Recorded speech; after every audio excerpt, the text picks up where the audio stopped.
যে নামাজে ইখলাস নাই ওই নামাজ পড়ার দরকার নাই, ওই নামাজকে জাহান্নামে নিয়ে যাবে। যে রোজার মধ্যে ইখলাস নাই, একনিষ্ঠতা নাই, আল্লাহ পাকের ভয় নাই, ওই রোজাকারীকে সিয়াম সাধনাকারীকে জাহান্নামে নিয়ে যাবে।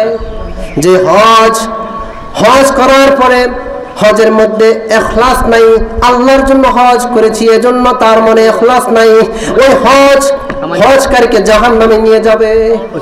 যে যাকাত দেনওয়ালা যাকাত দেয় মানুষকে দেখানোর উদ্দেশ্যে, আল্লাহ পাককে উদ্দেশ্য করে যাকাত দেয় না, ওই যাকাত দেনওয়ালা যাকাত তাকে জাহান্নামে নিয়ে যাবে। তাই আমি নামাজ পড়বো তো আল্লাহর জন্য, হজ করবো তো আল্লাহর জন্য, দান সাদকা করবো তো আল্লাহর জন্য, যত ইবাদত সব একমাত্র আল্লাহর জন্যই করতে হবে। তা আল্লাহ রাসূল হাদিস পাকে ইরশাদ করেন, ইন্নাল্লাহা লা ইয়ানজুরু ইলা সুওয়ারিকুম ওয়া আমওয়ালিকুম ওয়ালাকিন ইয়ানজুরু ইলা কুলুবিকুম ওয়া আমালিকুম। আল্লাহ পাক রব্বুল আলামিন কারো চেহারার দিকে তাকায় না, কে কালো কে সাদা, কে একেবারে সিক্স প্যাক বডি, কার চেহারা কার বডি একেবারে সুঠাম দেহের অধিকারী, আল্লাহ পাক এগুলির দিকে তাকায় না। আল্লাহ পাক কারো চেহারার দিকে তাকায় না, আল্লাহ পাক কারো ধন সম্পদের দিকে তাকায় না। আল্লাহ পাক রব্বুল আলামিন প্রত্যেকের অন্তরের দিকে চেয়ে রয়েছে, এমনকি প্রত্যেকের আমলের দিকে চেয়ে রয়েছে। তোমার আমল কত সুন্দর হবে, আল্লাহ পাক কোথাও বলে নাই তোমরা বেশি আমল করো, বেশি আমল করো।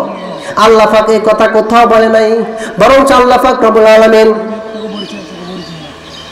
সূরা মুলকে ইরশাদ করেন, তাবারাকাল্লাযী বিয়াদিহিল মুলক ওয়া হুয়া আলা কুল্লি শাইইন কাদির আল্লাযী খালাকাল মাউতা ওয়াল হায়াতা লিয়াবলুয়াকুম আইয়ুকুম আহসানু আমালা ওয়া হুয়াল আজিজুল গফুর।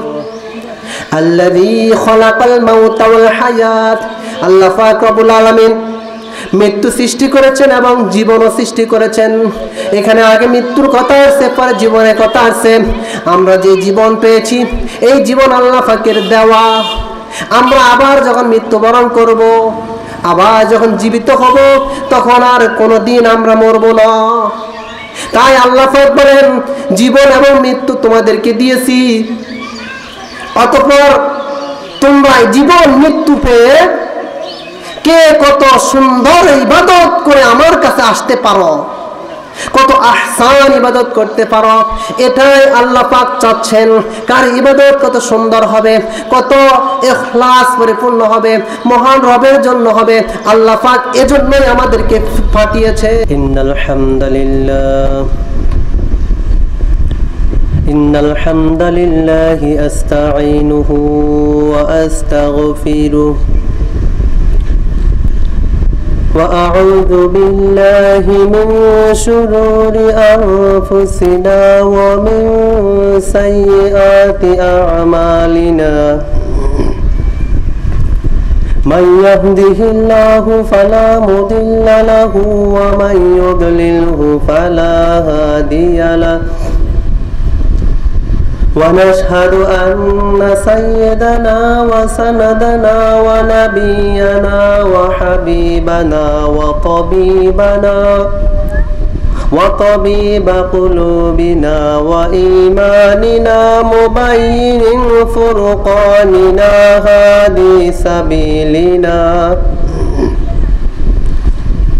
رونق جدراننا هو عدوة نزمة قدوة أسوة حسنة وبدلائله القاهرة الغالبة الظاهرة الباطنة صعد إلى سدرة المنتهى في ليلة المعراج كشف الدجى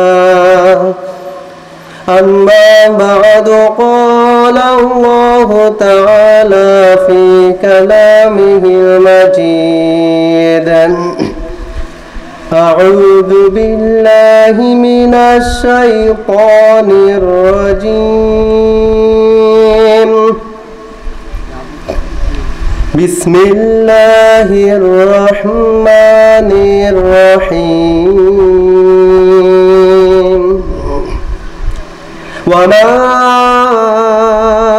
أمروا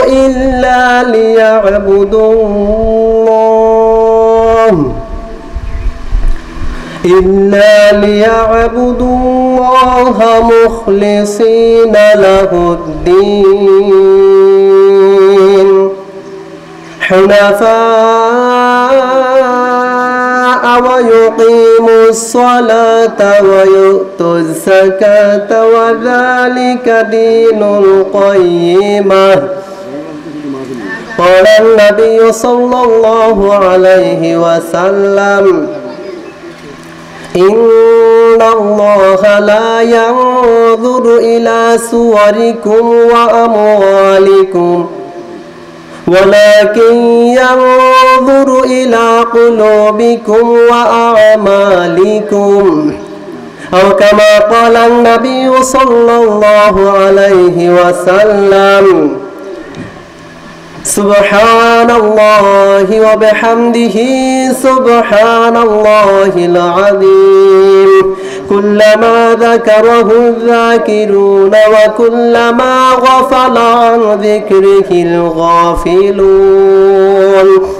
اللهم صل على محمد وعلى آل محمد كما صليت على إبراهيم وعلى آل إبراهيم إنك حميد مجيد. اللهم بارك على محمد وعلى آل محمد كما باركت على إبراهيم وعلى آل إبراهيم إنك حميد مجيد.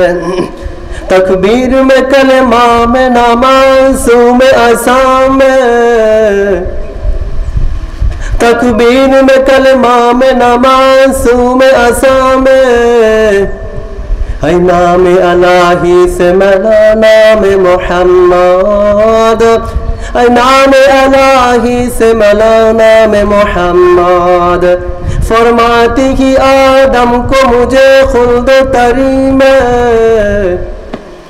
फरमाती कि आदम को मुझे खुल्द तरी में लिखा हुआ तू बाफ मिला नाम मोहम्मद लिखा हुआ तू बाफ मिला नाम मोहम्मद ला इलाहा इल्लल्लाह ला इलाहा इल्लल्लाह ला इलाहा इल्लल्लाह الحمد لمن قدر خيرا وخبالا الحمد لمن قدر خيرا وخبالا والشكر لمن صور حسنا وجمالا والشكر لمن صور حسنا وجمالا لا إله إلا الله لا إله إلا الله لا إله إلا الله فرد صمد عن صفة الخلق بريون فرد صمد عن صفة الخلق بريون رب أجلي خلق الخلق كمالا رب أجلي خلق الخلق كمالا لا إله إلا الله لا إله إلا الله لا إله إلا الله لا إله إلا الله محمد رسول الله صلى الله عليه وسلم اللهم آمين আলহামদুলিল্লাহি রাব্বিল আলামিন ইয়া রাব্বাল আলামিন ইয়া আহকামুল হাকিমিন ইয়া আল্লাহ রাব্বুল আলামিন ইয়া আল্লাহ চাটিতলা কেন্দ্রীয় ঈদগাহের ময়দানে দশম তাফসীরুল কোরআন মাহফিলের আয়োজন করা হয়েছে। আপনি খাস করে মাহফিলকে কবুল করে নিন ইয়া আল্লাহ। এই মাহফিলের প্রচার থেকে শুরু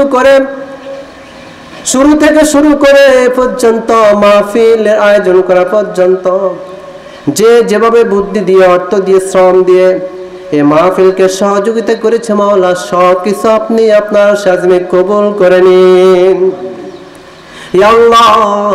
এই মাহফিলকে মাওলা এই এলাকার কবরবাসীর জন্য নাজাতের জরিয়া হিসেবে কবুল করে নিন ইয়া আল্লাহ। এলাকার কবর থেকে কত মা, কত বাপ মাহফিলের আওয়াজ যত দূর যাচ্ছে তারা কবর থেকে ডেকে ডেকে বলছেন, সন্তান আয় রে।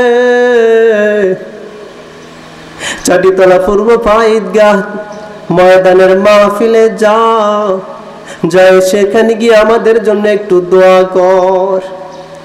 এখানে আজকে জান্নাতের বাগান বসেছে, জান্নাতের বাগান থেকে কিছু ফল আহরণ করে আমাদের জন্য ইসালে সওয়াব বকশিশ কর রে। ও সন্তান, তোদের রুজি রুটি করতে গিয়ে, তোদের জীবিকা সন্তান করতে গিয়ে তোদের বাপ আজকে কবর থেকে ডেকে ডেকে বলছি, কত ফরজ, কত ওয়াজিব ইবাদত ছেড়ে দিয়েছি। আজকেই আল্লাহ পাকের হকুল্লাহর জন্য কবরের মধ্যে আমাদেরকে আযাব দিতেছে, জাহান্নামের আযাব আর সইতে পারি না। কত মা কবর থেকে ডেকে ডেকে বলছেন, ওরে সন্তান, তোর কারণে কত ফরজ নামাজে ত্রুটি হয়েছে। আজকে মহান আল্লাহ কবরে শাস্তি দিতেছে, জাহান্নামের আযাবের, জাহান্নামের আগুনের তোরে কবরের মধ্যে আগুন জ্বলতেছে। ও তোর মায়ের জন্য বুঝি একটু দয়া হয় না, বাপের জন্য যদি একটু মায়া হয় না রে সন্তান। আমরা যারা এখনো দুনিয়ার কাজে ব্যস্ত রয়েছি, দুনিয়ার সকল কাজ কর্ম থেকে পৃথক হয়ে এই জান্নাতের বাগানে আসার তৌফিক আমাদের সবাইকে দিয়ে দিন আল্লাহ। মাহফিলের উসিলায় এলাকার কবর আযাব মাফ করে দিন ইয়া আল্লাহ। বিশেষ করে বা হুজুরের কবরকে জান্নাতের উচ্চ মাকাম দান করুন ইয়া আল্লাহ। বা হুজুরের জিনের সকল খেদমতগুলো কবুল করে নিন আল্লাহ। এই মসজিদ, মাদ্রাসা, ঈদগাহ ময়দানকে আপনি কবুল করে নিন আল্লাহ ইয়া আল্লাহ। যারা আয়োজন করেছে, যারা যে সহযোগিতা করেছে, কাল কিয়ামতের ময়দানে এই সকল কিছু আমাদের নাজাতের উসিলা হিসেবে কবুল করে নিন আল্লাহ। আমিন। জিন্দা মুর্দা সবাইকে মাফ করে দিন আল্লাহ। আমিন। রব্বানা তাকাব্বাল সালাতানা ওয়া দুআনা ওয়া রুকুআনা ওয়া সুজুদানা ওয়া কিয়ামানা ওয়া কুল্লাল আমালি তাকাব্বালনা মা'আল ইখলাস। সুবহান রাব্বিকা রাব্বিল ইজ্জাতি আম্মা ইয়াসিফুন ওয়া সালামুন আলাল মুরসালিন বিরহমাতিকা ইয়া আরহামার রাহিমিন।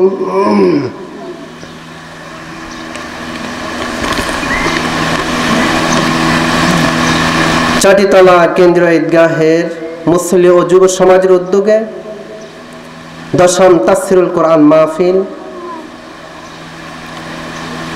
এই মাহফিলের প্রধান ওয়াইজিন হযরত মাওলানা বিল্লাল হোসেন মালিকি সাহেব, সহকারী অধ্যাপক শাহপুর ফাজিল ডিগ্রি মাদ্রাসা মনোহরগঞ্জ ও খতিব হাউজিং এস্টেট জামে মসজিদ লাকসাম। বিশেষ ওয়াইজিন হযরত মাওলানা মনিরুল ইসলাম সাহেব, হযরত মাওলানা রাশিদুল ইসলাম এবং প্রধান অতিথি আলহাজ মাজহারুল ইসলাম সুফু। বিশেষ অতিথিবৃন্দ সভাপতিত্ব করবেন আলহাজ মাস্টার মোহাম্মদ আব্দুল আউয়াল সাহেব। আল্লাহ পাক রব্বুল আলামিন সকলের হায়াতের মধ্যে বরকত দান করুন এবং সবাইকে সুস্থতার সাথে বাকি জিন্দেগি কাটার তৌফিক দিন।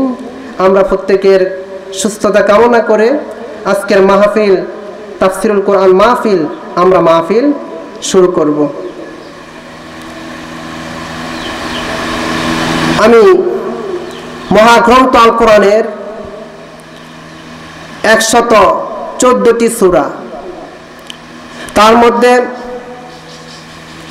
98 নম্বর সূরা সূরাতুল বাইয়িনা, এই সূরার 5 নম্বর আয়াত তেলাওয়াত করেছি এবং রাসূল করিম সাল্লাল্লাহু আলাইহি ওয়াসাল্লামের অসংখ্য অগণিত হাদিস থেকে মুসলিম শরীফের 2য় খণ্ডের 317 নম্বর হাদিস পাঠ করেছি। আল্লাহ পাক রব্বুল আলামিন যদি তার গোলামকে তৌফিক দেন, আপনারা যদি দোয়া করেন, তাহলে এই আয়াত এবং এই হাদিসের উপরে সামান্য কিছু আলোচনা করার চেষ্টা করব ইনশাআল্লাহ। সুবহানাকা লা ইলমা লানা ইল্লা মা আল্লামতানা। মহান প্রভু যদি কিছু ইলম দেন আমাদেরকে, তাহলে আমরা আলোচনা করতে পারি। আল্লাহ পাক রব্বুল আলামিন এই সূরা বাইয়িনার 5 নম্বর আয়াতে ইরশাদ করেন, ওয়ামা উমিরু ইল্লা লিয়াবুদুল্লাহ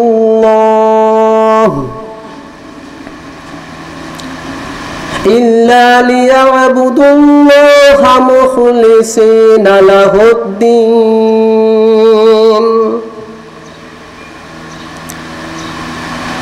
আল্লাহ পাক বলেন, আমি মানুষকে আদেশ করেছি, মানুষ আদেশ প্রাপ্ত হয়েছে ইল্লা লিয়াবুদুল্লাহ, একমাত্র আল্লাহ পাকের ইবাদত করবে, মুখলিসিনা লাহুদ্দিন, এবং আল্লাহ পাকের দ্বীন ইসলামের একনিষ্ঠ অনুসারী হবে। এই মুখলিস অর্থাৎ আল্লাহ পাকের জন্য একনিষ্ঠভাবে ইবাদত করা। ওয়ালা ইমাম গাজ্জালী রহমাতুল্লাহি আলাইহি, ইমাম গাজ্জালী রহমাতুল্লাহি আলাইহি এই আয়াতের প্রেক্ষিতে কওল তথা উক্তি করেছেন, কুল্লুন নাসি হালিকুন ইল্লাল আলিমুন, কুল্লুল আলিমি হালিকুন ইল্লাল আমিলুন, কুল্লুল আমিলি হালিকুন ইল্লাল মুখলিসুন, ওয়াল মুখলিসুনা ফি খাশানিল আযীম। কুল্লুন নাসি হালিকুন, সকল মানুষ ধ্বংস, ইল্লাল আলিমুন, একমাত্র আলেম ব্যতীত। এখানে আলেম বলতে দাওরা ফাঁস, কামিল ফাঁস এরকম আলেমকে বোঝানো হয় নাই। যে দিনের আমল ফরজ, ওই ফরজ আমলের ইলম অর্জন করা ফরজ। যেই দিনের আলেম আমল ওয়াজিব, ওই ওয়াজিব আমলের ইলম অর্জন করা ওয়াজিব। যেই দিনের আমল সুন্নাত, ওই আমলের ইলম অর্জন করা সুন্নাহ। যেই দিনের আমল মুস্তাহাব, ওই দিনের ওই আমলের ইলম অর্জন করা মুস্তাহাব। আর যেই আমল হারাম, ওই হারাম আমলের ইলম অর্জন করা হারাম। তাই সকল আমল ধ্বংস একমাত্র আলেম ব্যতীত। এখন আলেম কাকে বলা হয়? যে সকল ফরজ ইলম, ওই সকল ফরজ ইলমের, ওই সকল ফরজ আমলের ইলম অর্জন করাও ফরজ। নামাজ পড়া ফরজ, তাই নামাজের যত ফরজ আছে, যত ফরজ আহকাম আরকান আছেন, সবগুলো আমাকে জানতেই হবে। আমাকে সকল ফরজ সম্পর্কে অবগত হতেই হবে। হজ করা ফরজ, হজের ফরজ সম্পর্কে আমাকে জানতেই হবে। যাকাত দেওয়া ফরজ, যাকাত এর ফরজ ওয়াজিব সম্পর্কে আমাকে জানতেই হবে। তাই আমরা নামাজের মাসালা প্রত্যেকেই পুঙ্খানুরূপে নামাজের যত মাসালা আছে, যত নিয়মকানুন আছে, সবগুলো আমাদেরকে অবশ্যই জানতে হবে। যদি নামাজের ফরজ আলেমের আমল আমি জানি, তাহলে আমি একজন এই ফরজের আলেম।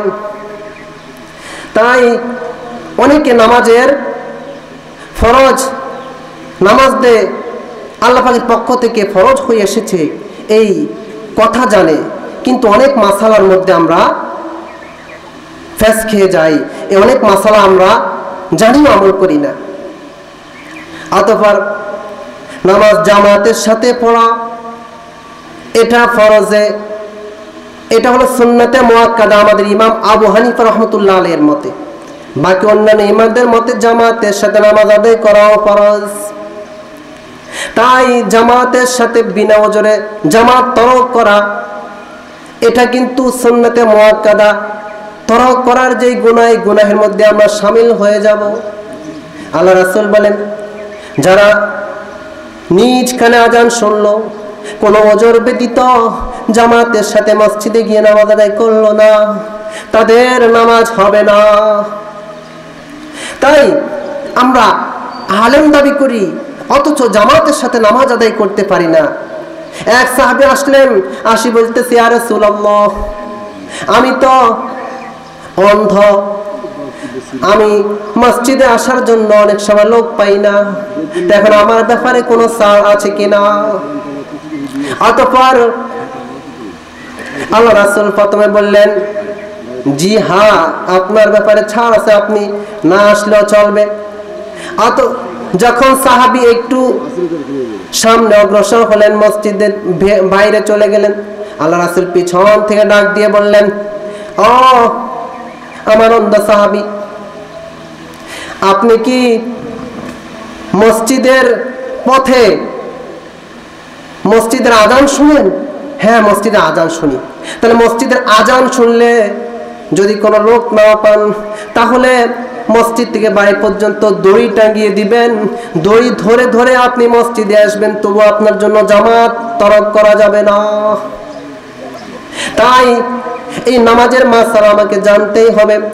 আর ছোট্ট একটি মাসালা বলে যাই, সেটি হলো আমলে কাসির করা। আমলে কাসিরের বিধান আমরা অনেকে জানি না। প্রথম আমলে কাসির মানে এমন কোনো কাজ নামাজের মধ্যে করা যেটা নামাজের বহির্ভূত। বাইরে থেকে কোনো লোক দেখলে বুঝবে যে এই ব্যক্তি নামাজের মধ্যে নাই। দোনো হাতে হয়তো পাগড়ি টুপি ঠিক করছে, দোনো হাতে জামা ঠিক করছে, এরকম। তাই আমলে কাসিরের সূক্ষ্ম ব্যাখ্যা তরিকুল ইসলামের মধ্যে আমি পেয়েছি।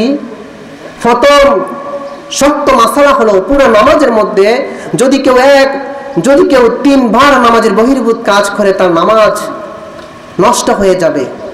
সেটি কিভাবে? যদি কেউ দাঁড়ানো অবস্থায় থাকে এবং 3 বার হাত খুলে দাঁড়িয়ে নাড়ে অথবা টুপি ঠিক করে এরকম, অথবা পুরো নামাজের মধ্যে এরকম 3 বার করে, তাহলে তার নামাজ শেষ হয়ে যাবে।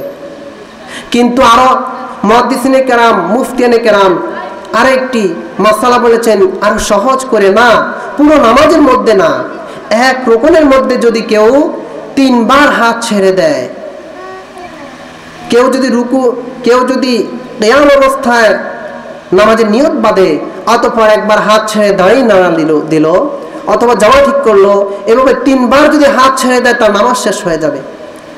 নামাজের মাসালা অবশ্যই আমাকে পুঙ্খানুরূপে জানতে হবে।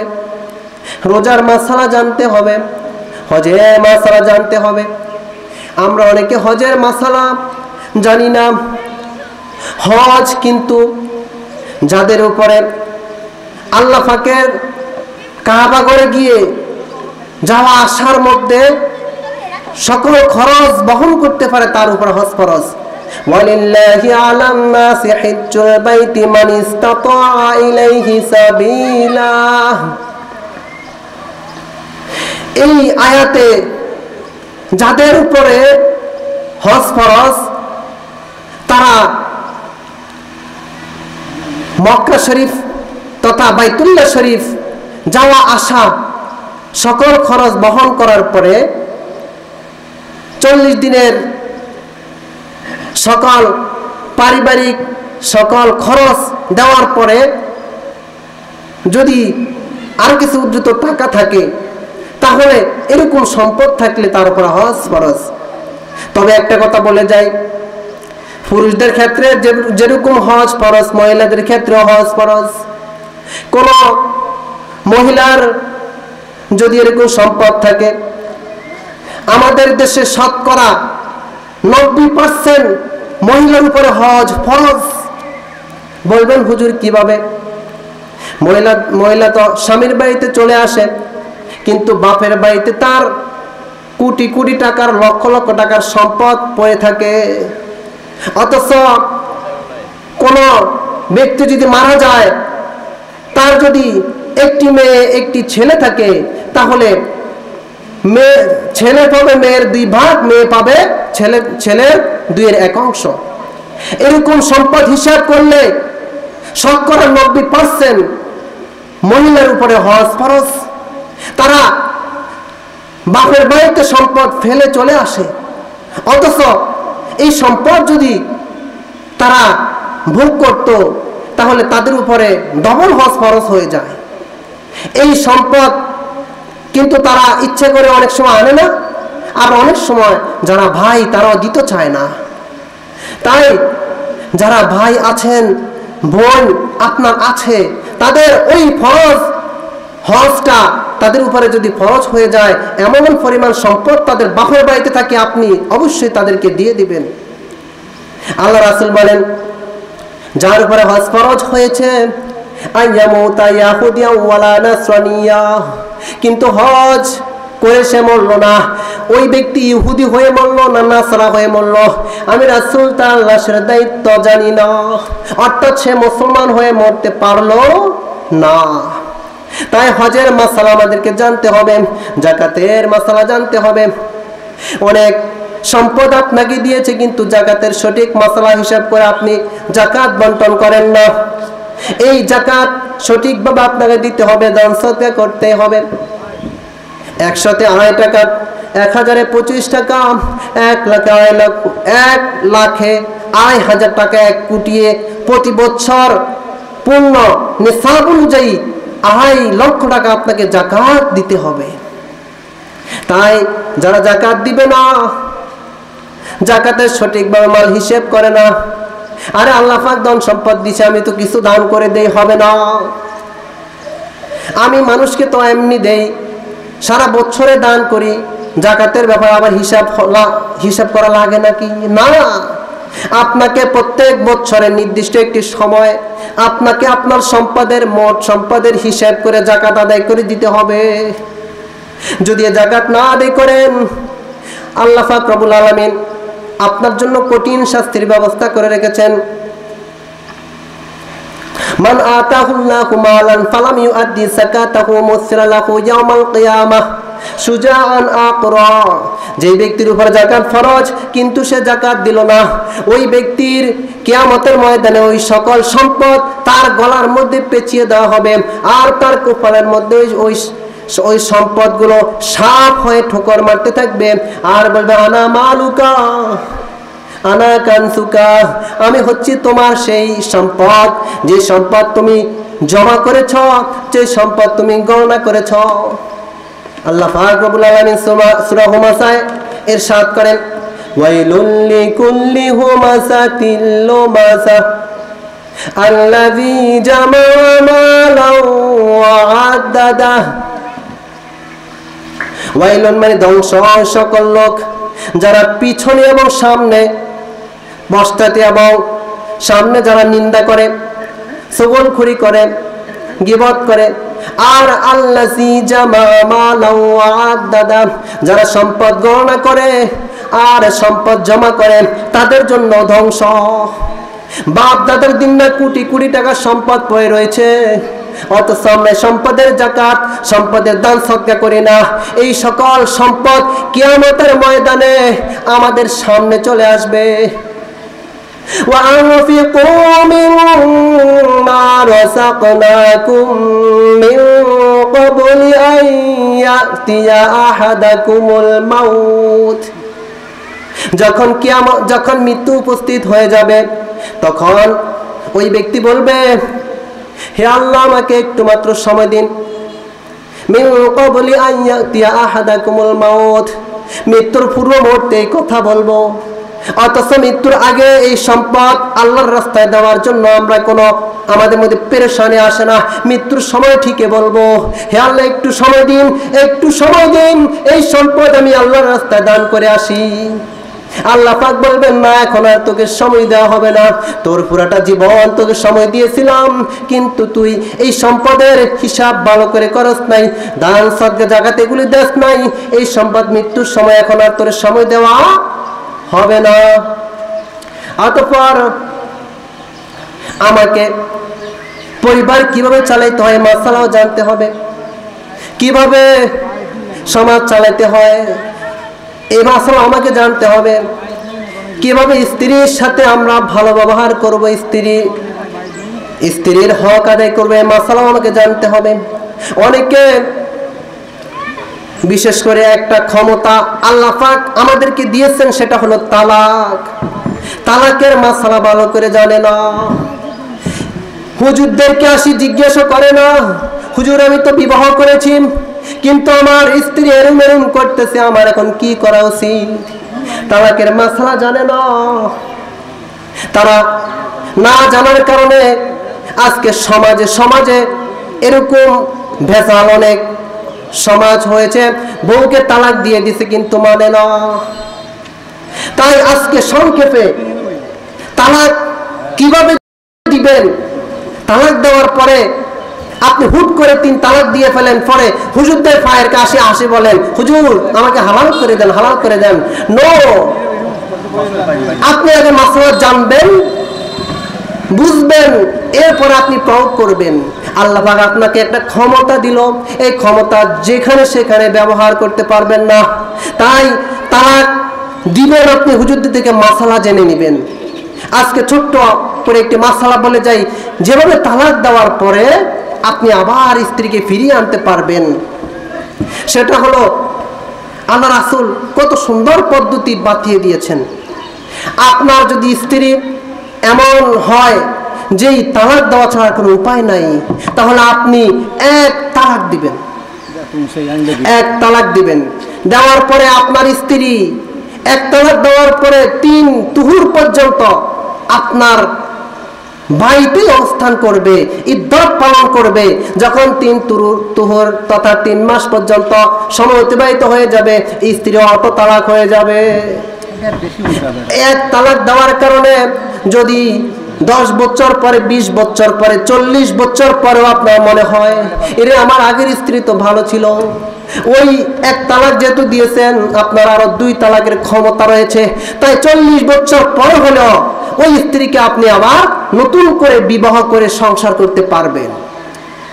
তাই আজকে মাসালা এটা জানেন, এটাও আমাদের জানা ফরজ। আমরা না বুঝে স্ত্রীকে তালাক দিয়ে ফেলি, এরপরে আসি বলি, হুজুর আমি তো তালাক বলি না, আমি চালাক বলছি, চালাক। তাই তালাক বলেন আর চালাক বলেন, একসাথে 3 তালাক দিচ্ছেন তো আপনার স্ত্রী তালাক হয়ে গেছে। এই মাসালা আমাকে অবশ্যই জানতে হবে। তাই যত দিনের যত মাসালা আছে সকল মাসালা জানতে হবে। সব মাসালা জানার পরে ইমাম গাজ্জালী রহমতুল্লাহ আলাইহি বলেন, কুল্লুন নাসি হালিকুন ইল্লাল আমিলুন, কুল্লুন নাসি হালিকুন ইল্লাল আলিমুন, সকল আমল ধ্বংস একমাত্র আলেম ব্যতীত। এই সকল মাসালা যারা জানে, যারা দ্বীনের পরিপূর্ণ সকল মাসালা মাসাইল জানে, অথবা নিজে খুঁজে বের করে আমল করার সক্ষমতা রাখে, এরাই হলো আলেম। এদের মর্যাদার কোনো শেষ নাই, এদের মর্যাদার কোনো শেষ নাই। আল্লাহ পাক রব্বুল আলামিন কোরআনে পাকে অসংখ্য অগণিত আয়াতে এদের মর্যাদার ব্যাপারে আল্লাহ পাক রব্বুল আলামিন ইরশাদ করেছেন। সূরা মুজাদালার 11 নম্বর আয়াতে আল্লাহ পাক ইরশাদ করেন, ইয়ারফা'ুল্লাহুল্লাযীনা আমানু মিনকুম ওয়াল্লাযীনা উতুল ইলমা দারাজাত। আল্লাহ পাক রব্বুল আলামিন সকল কাফের বেঈমানের উপরে মুমিনের মর্যাদা সবচাইতে বেশি। সকল কাফের যদি এক পাল্লায় রাখা হয় আর একজন ইমানদার মুমিন ব্যক্তিকে আরেক পাল্লায় রাখা হয়, মুমিনের পাল্লা নেকের পাল্লা ভারী হয়ে যাবে। অতঃপর সকল মুমিনের উপর আল্লাহ পাক এই আলেমের মর্যাদাকে উঠিয়ে দেন। অতঃপর এই আলেমের মর্যাদার কোনো শেষ নাই। আল্লাহ পাক আরো ইরশাদ করেন, হাল ইয়াস্তাবিল্লাযীনা ইয়ালামুনা ওয়াল্লাযীনা লা ইয়ালামুন। যারা জানে যারা জানে না তারা কিন্তু এক নয়। অতঃপর ইন্নামা ইয়াখশাল্লাহা মিন ইবাদিহিল উলামা। যারা আলেম তারাই একমাত্র আল্লাহকে অধিক ভয় করে। এমনকি আল্লাহ রাসূল হাদিসে পাকে অসংখ্য হাদিসে অগণিত হাদিসে আলেমের মর্যাদার কথা বলেছেন। যারা এই দ্বীনের ইলম অর্জন করবে, ফরজ আমলের ইলম অর্জন করবে, ওয়াজিব আমলের ইলম অর্জন করবে, সকল প্রকার হারাম আমলের ইলম জানার পর হারাম থেকে বাঁচিয়ে থাকবে, এই সকল আলেমের মর্যাদার কোনো শেষ নাই। এমনকি আল্লাহ রাসূল এমন ভাবে আলেমের মর্যাদা তুলে ধরেছেন, ফাদলুল আলিমি আলা আবদিকা ফাদলি আলা আদনাকুম। তোমাদের মধ্যে সর্বাপেক্ষা ছোট ব্যক্তি হইতে আমার মর্তবা যত বড়, একজন ইলম আবেদের চেয়ে একজন আলেমের মর্তবা তত বড়। আর কি লাগে? তাই যারা এই সকল নেক আমল, যারা এই সকল ইলম জানে, ইলমওয়ালা আলেম, তাদের মর্যাদার কোনো শেষ নাই। তবে কোন আলেম? যে আলেম ইলম অনুযায়ী আমল করে, ওই আলেমের মর্যাদা। তাই কবি বলেন, আল ইলমু বিলা আমালিন কাশজারু বিলা সামার। আমলবিহীন ইলম ফলবিহীন গাছের মতো।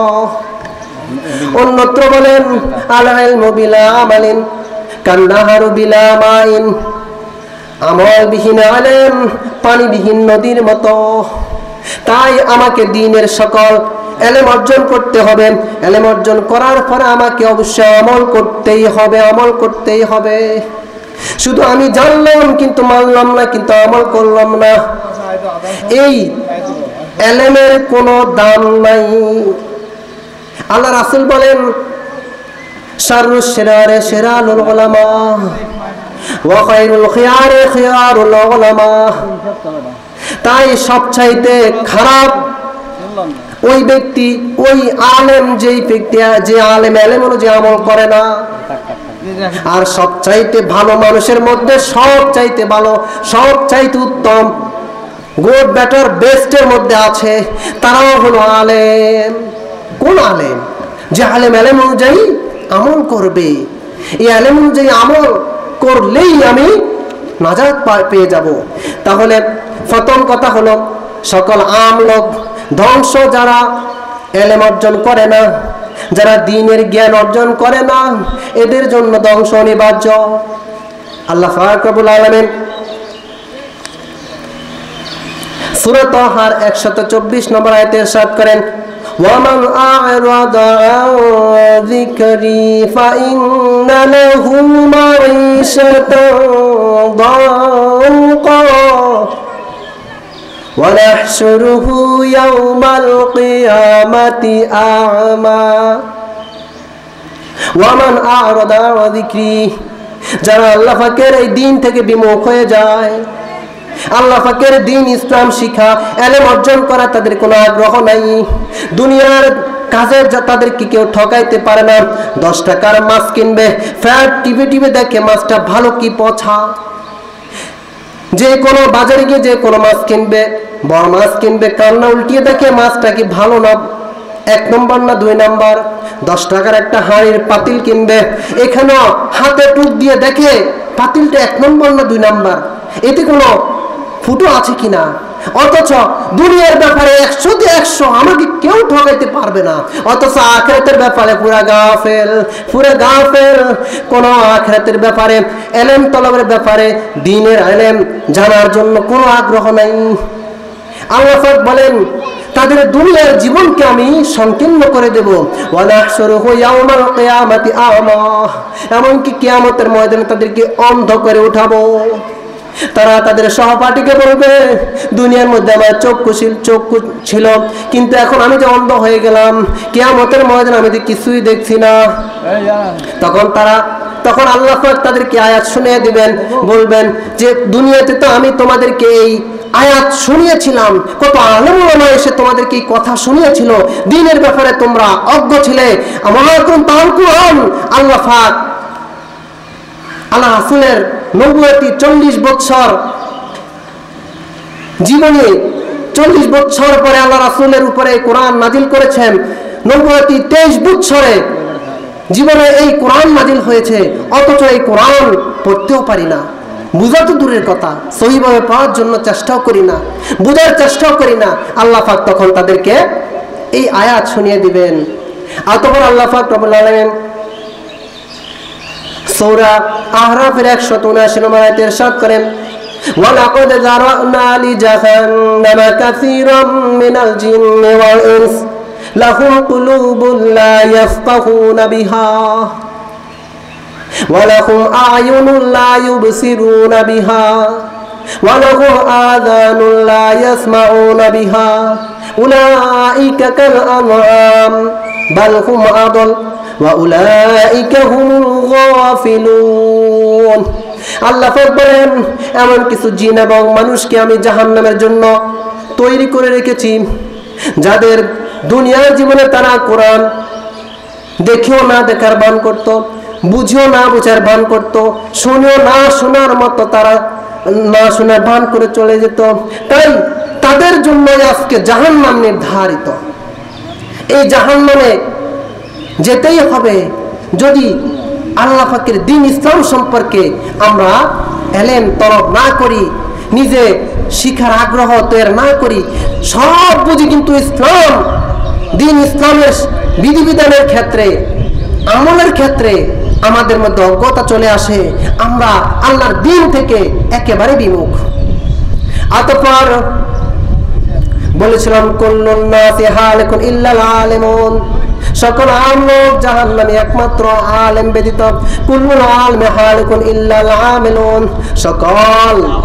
সকল আমলকারীও জাহান্নামী, সকল আলেমও জাহান্নামী একমাত্র আমলকারী ব্যতীত।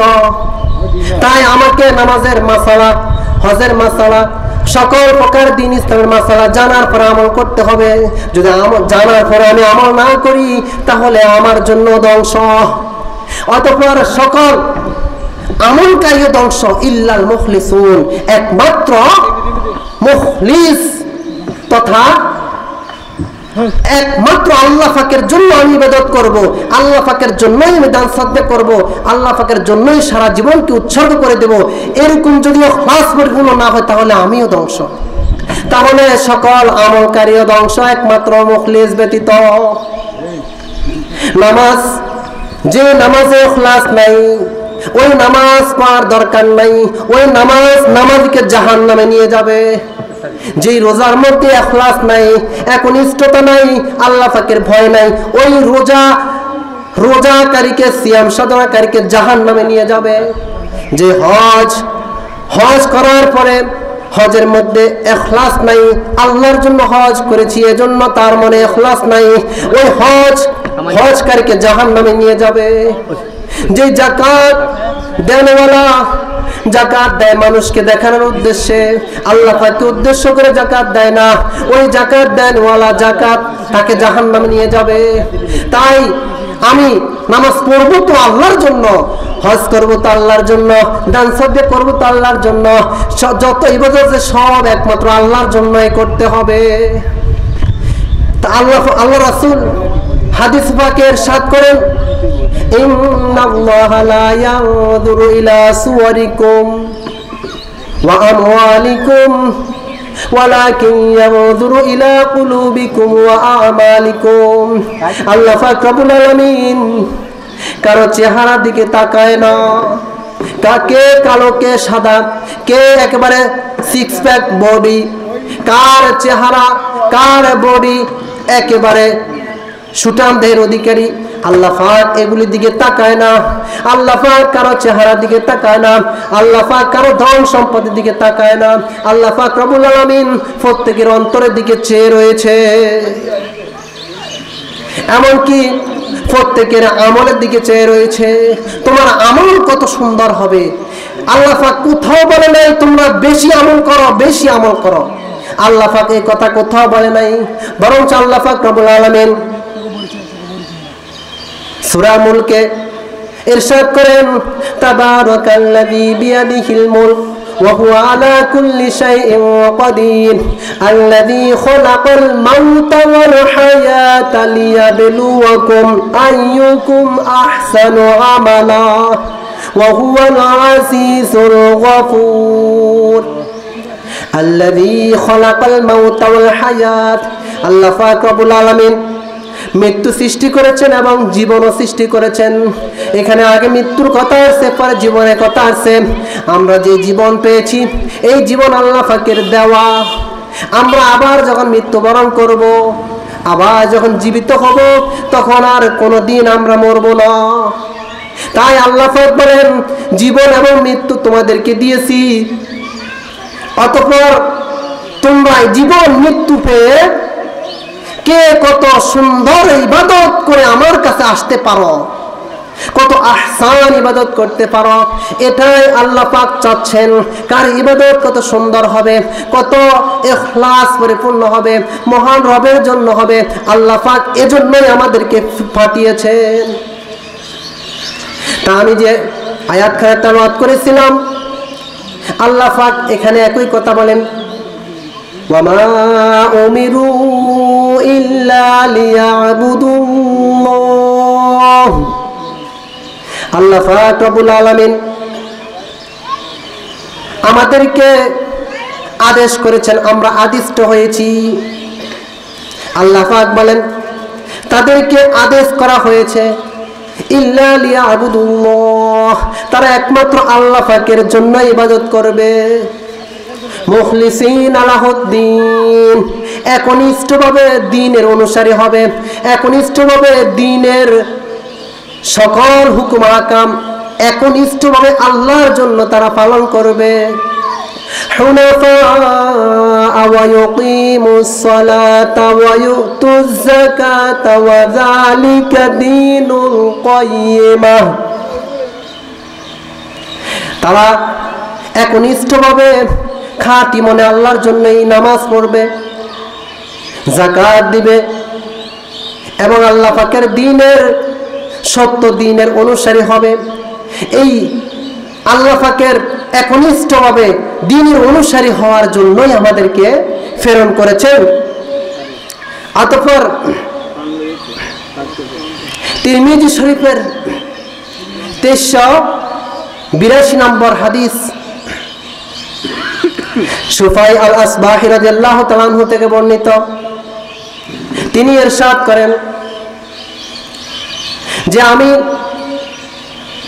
মদিনাতুল মুনাওয়ারা আবু হুরায়রা রাদিয়াল্লাহু তাআলা আনহু বিখ্যাত মুহাদ্দিস, ওনার কাছে গেলাম, যাই ওনার থেকে হাদিস আমি শোনার চেষ্টা করলাম। হাদিসে তিরমিজি শরীফের হাদিসে এভাবে আসছে, দাখালাল মাদিনা, তিনি মদিনা শরীফে গমন করলেন। ফাইযা হুয়া বিরাজুলিন, দেখলেন একজন লোক, ওয়াদিজিতামা আলাইহিন নাস, মানুষ তাকে ঘেরাও দিয়ে বসে রয়েছে। অতঃপর তিনি বললেন, মান হাযা, আমি লোকদেরকে প্রশ্ন করলাম এই লোকটিকে। ক্বালু হুয়া আবু হুরায়রা রাদিয়াল্লাহু তাআলা, ইনি হলেন আল্লাহ রাসূলের বিখ্যাত সাহাবী আবু হুরায়রা রাদিয়াল্লাহু তাআলা। অতঃপর ফানাদাউতু হাত্তা কাতু, আমি আবু হুরায়রা রাদিয়াল্লাহু তাআলা এর সামনে গেলাম এবং কি বাইনা ইয়াদাই, তার সামনে বসলাম। তার নিকটবর্তী হলাম, সামনে বসলাম। ইউহাদ্দিসুন নাস, তিনি মানুষদেরকে হাদিস শোনাচ্ছেন। সুম্মা খলা, যখন মানুষ সব চলে গেল, ফাসাকাতা, তিনি চুপ রইলেন। তখন আমি প্রশ্ন করলাম, কুলতু আনশুযুকা বিহাক ইয়া আবা হুরায়রা, ও আবু হুরায়রা, আমাকে আপনি এমন সত্য একটি হাদিস শোনান। বিহাকিন হাদ্দাসানি, আমার নিকট এমন একটি হাদিস বর্ণনা করুন। হাদ্দাসতাহু মিন রাসূলিল্লাহি সাল্লাল্লাহু আলাইহি ওয়াসাল্লাম, যে হাদিস আপনি সরাসরি আল্লাহ রাসূল থেকে শুনেছেন। এই কথা বলার পরে আবু হুরায়রা রাদিয়াল্লাহু তাআলা আনহু বললেন, হাদ্দাসতু, আমি আপনাকে হাদিস শোনাবো। আফআলুলা উহাদ্দিসান্নাকা হাদিসান হাদ্দাসতু মিন রাসূলিল্লাহি সাল্লাল্লাহু আলাইহি ওয়াসাল্লাম, আল্লাহ রাসূল থেকে আমি এই হাদিস শুনেছি। ফি হাযাল বাইত, এই ঘরের মধ্যে বসে। এমনকি আকালতুহু ওয়া আলিমতুহু, আমি হাদিস শুনেছি এবং আমি এই হাদিস বুঝেছি। এই কথা বলার পরে তিনি বেহুশ হয়ে যান। সুম্মা নাশাগা আবু হুরায়রা নাশকাতান সুম্মা আফাকা, অতঃপর কিছুক্ষণ বেহুশ থাকার পরে তিনি আবার হুঁশে ফিরে আসেন, আবার একই কথা বলেন, আমি আপনাকে এমন একটি হাদিস শোনাবো যে হাদিস আমি আল্লাহ রাসূলের থেকে শুনেছি, এই ঘরের মধ্যে শুনেছি, এই হাদিস আমি বুঝেছি। এই কথা বলার পর আবার তিনি বেহুশ হয়ে যান। এমনিভাবে চারবার বেহুশ হওয়ার পরে তিনি ইরশাদ করেন, ইন্না আউওয়ালান নাসি ইয়াউমাল কিয়ামাহ, কিয়ামতের ময়দানে আল্লাহ পাক রব্বুল আলামিন যখন কিয়ামতের ময়দান কায়েম করবেন, তখন সর্বপ্রথম তিনি ডাকবেন রাজুলুন ইস্তুশহিদা, ওই শহীদকে, যেই ব্যক্তি শহীদ হয়ে গিয়েছে আল্লাহর রাস্তায়। আল্লাহ পাক তাকে ডেকে বলবেন, ফামা আমিলতা ফীহি, ও শহীদ, তুমি কি জন্য শহীদ হয়েছ? তখন তিনি বলবেন, হে আল্লাহ, ফীকা, আমি আপনার জন্য শহীদ হয়েছি। আল্লাহ পাক বলবেন, কাযাবতা ওয়ালাকিন্নাকা শাহাদা, তুমি মিথ্যা বলেছ, তুমি শহীদ হয়েছ লিআইয়ুকালা জারিউন লিআইয়ুকালা বীর, মানুষ তোমাকে বীর বাহাদুর বলবে, মানুষ তোমাকে শহীদ বলবে, এজন্য তুমি শহীদ হয়েছ। তুমি আজকে আমার কাছে কিছুই পাবা না। এমনকি ওয়া উমিরা বিহি হাত্তা উলকিয়া ফিন্নার, ওই শহীদকে জাহান্নামের মধ্যে নিক্ষেপ করা হবে। অতঃপর ডাকা হবে আরেকজনকে, ওয়া রাজুলুন মান সাআল্লাহু আতাহুল্লাহু মালান ফালাম ইউআদ্দি যাকাতাহু, আল্লাহ পাক রব্বুল আলামিন যাকে ধন সম্পদ দিয়েছেন, কিন্তু ওই ব্যক্তি ধন সম্পদ আল্লাহর রাস্তায় দান করেছে, ঠিক। আল্লাহ পাক বলবেন, তুমি এই ধন সম্পদ কি জন্য দান করেছ? ওই ব্যক্তি বলবে, হে আল্লাহ, আপনি আমাকে ধন সম্পদ দিয়েছেন, ওয়া আনফাকতু ফি দীনিল্লাহ, আমি আপনার দ্বীনের জন্যই এই সব ধন সম্পদ দান করেছি। আল্লাহ পাক বলবেন, কাযাবতা ওয়ালাকিন্নাকা, তুমি মিথ্যা বলেছ, বরং তুমি এই ধন সম্পদ দান করেছ, মানুষ তোমাকে গণী বলবে, মানুষ তোমাকে দানশীল বলবে, এজন্য তুমি ধন সম্পদ দান করেছ। অতঃপর সর্বশেষ আল্লাহ পাক রব্বুল আলামিন আলেমকে ডাকবেন। আলেমকে ডাকার পরে আলেমকে বলবেন, ও আলেম, তুমি তো এই সকল এলেম অর্জন করেছ, এখন বলো এই সকল এলেম অর্জন করে তুমি সব ফজিলত জানার পরে এলেম অর্জন করেছ, তুমি আমার জন্য করেছ? তখন আলেম বলবে, হে আল্লাহ, আমি তো আপনার জন্যই করেছি। আল্লাহ পাক বলবেন, আমি তোমার অন্তরের দিকে চেয়ে রয়েছি। মানুষ তোমাকে আলেম বলবে, মানুষ তোমাকে হাফেজ বলবে, মানুষ তোমাকে বড় পরিষ্কার বলবে, তুমি মানুষ তোমাকে সকল কিছু বলেছে, মানুষ সব তোমাকে বলেছে, তোমার দুনিয়ার মধ্যে তোমার উদ্দেশ্য সফল হয়ে গিয়েছে, আজকে আমার কাছে তুমি কিছুই পাবা না। তাই সর্বশেষ কথা হলো, ইখলাস যদি আমাদের সহি না থাকে, আমরা যত নেক আমল করি না কেন, আমরা সফলকাম হতে পারবো না। ওই ইমাম গজ্জালী রাহমাতুল্লাহ আলাইহির কথা যে কুল্লুন নাসি হালিকুন, সকল মানুষ ধ্বংস ইল্লা আলিমুন, একমাত্র আলেম ব্যতীত। আর আলেমের সংজ্ঞা দিয়েছিলাম যেই সকল আমল ওই ওই সকল আমল ফরজ আমলের ইলম অর্জন করা ফরজ, এই সকল আমলের ইলম অর্জন করা আমার জন্য। যদি ইলম অর্জন করতে পারি আমি একজন আলেমে। অতঃপর কুল্লুল আলিমি হালিকুন ইল্লাল আমিলুন, সকল আলেম ধ্বংস একমাত্র আমলকারী ব্যতীত। কুল্লুল আমিলি হালিকুন ইল্লাল মুখলিসুন, সকল আমলকারী ধ্বংস একমাত্র মুখলিস ব্যতীত। তাই আল্লাহ পাক রব্বুল আলামিন আমাদেরকে ইখলাসকারী হিসাবে কবুল করুন। আমরা যেন জীবনের যত নেক আমল করি সব যেন একমাত্র আল্লাহর জন্য করতে পারি। আল্লাহ আমাদের সবাইকে তৌফিক এনায়েত করুন। সুবহানাকাল্লাহুম্মা ওয়া বিহামদিকা আশহাদু আল্লা ইলাহা ইল্লা আনতা আস্তাগফিরুকা ওয়া আতুবু ইলাইক। আসসালামু আলাইকুম ওয়া রাহমাতুল্লাহি ওয়া বারাকাতুহু।